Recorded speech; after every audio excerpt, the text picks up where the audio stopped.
윤리적 관점에서 본 줄기세포 연구. 박재현, 경희대학교 의학전문대학원 의료윤리학 교수의 글입니다. 윤리적 관점이 중요한 이유. 우리나라의 거의 모든 국민들은 줄기세포 연구를 수많은 의생명과학 연구 분야 중에 하나로 생각하지 않는 것 같다. 배아줄기세포 연구는 어떤 윤리적인 갈등이 있어도 반드시 진행되어야 하는 아주 특별하고 가치가 큰 연구로 받아들이는 경향이 있다.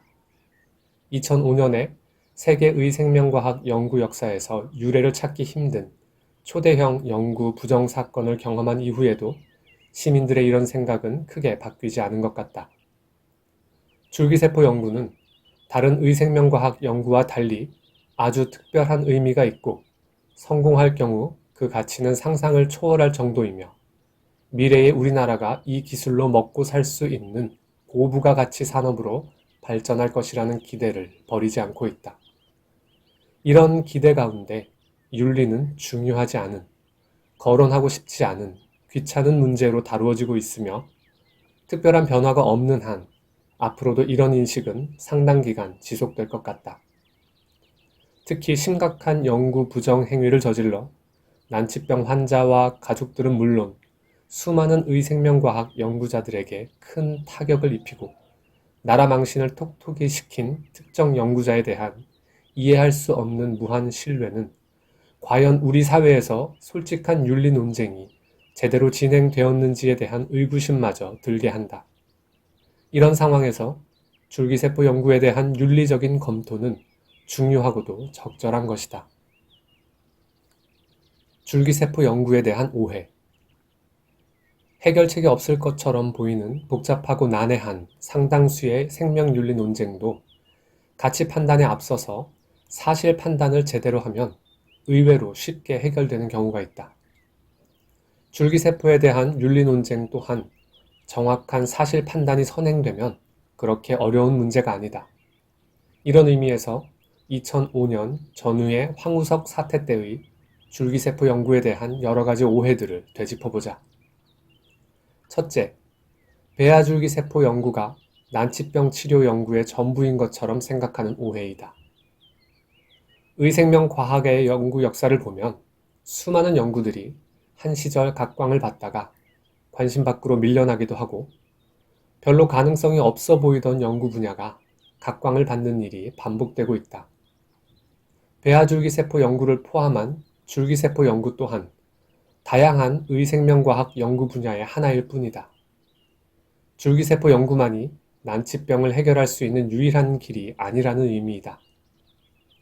윤리적인 논쟁과는 별개로 의생명과학의 다양한 분야를 고려한 균형 잡힌 정책과 국민들의 관심이 있어야 하는데 마치 이 길만이 유일한 길이다, 다른 길은 없다 라는 식의 인식은 위험하며 이런 인식이 황우석 사태를 불러온 이유 중에 하나라고 할 수 있다.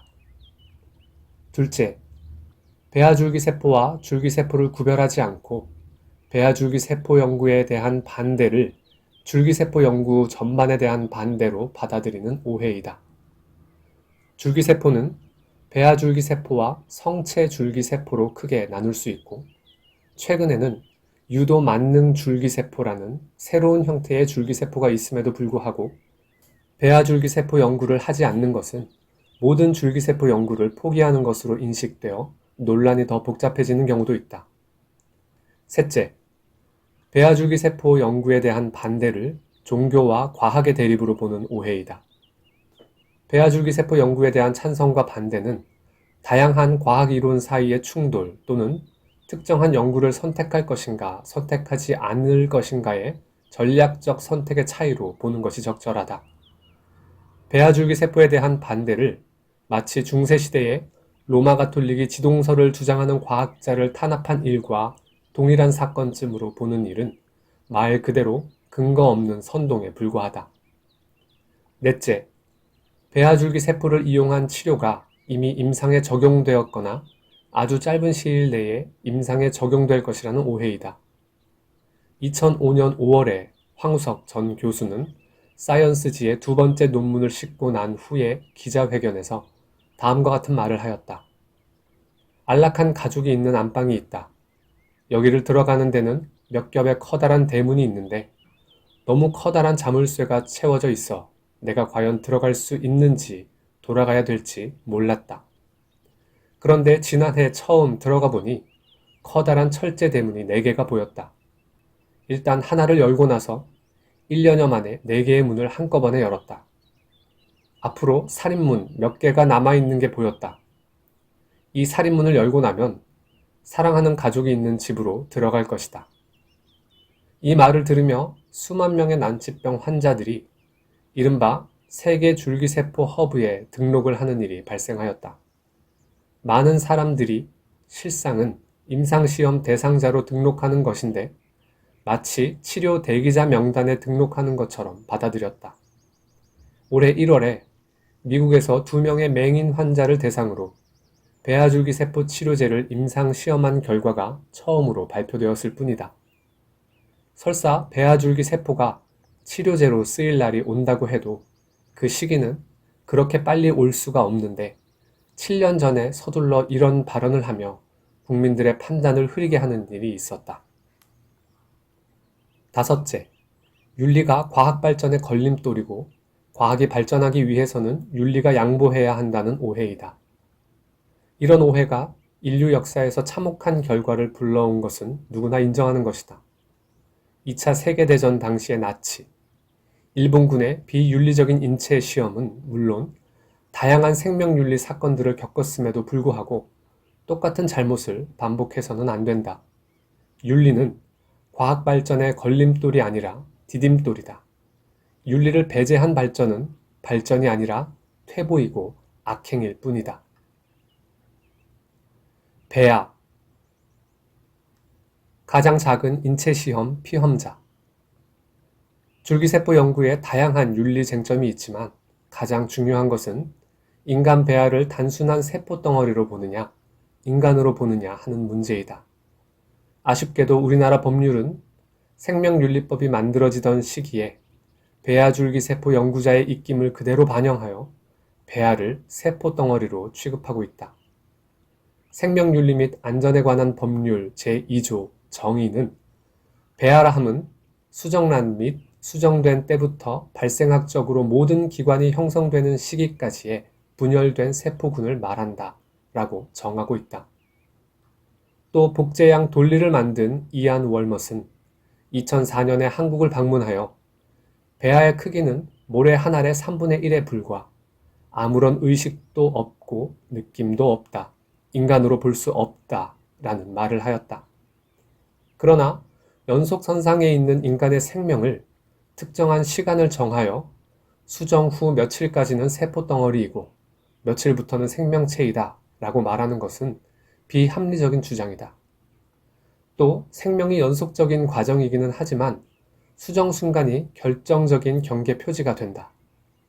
그 이유는 이때의 남성과 여성의 염색체가 합쳐져 유전적으로 전 세계 누구와도 구별되는 독특한 개체가 형성되기 때문에 수정이 생명의 시작이라고 보는 것이 타당하며 따라서 배아를 태어나지 않은 인간으로 대접하는 것이 논리적이다. 미국의 기독교 생명윤리학자 길버트 밀랜더는 그리스도인을 위한 생명윤리 입문이라는 책에서 인간 배아에 대해 기술하면서 그 장의 소제목으로 배아, 가장 작은 인체시험 피험자로 썼다. 그리스도인이 인간 배아를 어떻게 보아야 하는지를 적절히 표현하고 있다. 시편 139편 14절에서 16절의 시인의 고백과 같이 내 형질이 이루기 전에 주의 눈이 보셨던 배아를 세포 덩어리로 취급하는 일은 그리스도인에게 용납될 수 없다. 배아는 태어나지 않은 인간으로서 연구의 대상이 될 수 없다. 내가 주께 감사하옴은 나를 지으심이 신묘막측하심이라. 주의 행사가 기이함을 내 영혼이 잘 아나이다. 내가 은밀한 데서 지음을 받고 땅의 깊은 곳에서 기이하게 지음을 받은 때에 나의 형체가 주의 앞에 숨기우지 못하였나이다. 내 형질이 이루기 전에 주의 눈이 보셨으며 나를 위하여 정한 날이 하나도 되기 전에 주의 책에 다 기록이 되었나이다. 시편 139편 14절에서 16절 말씀.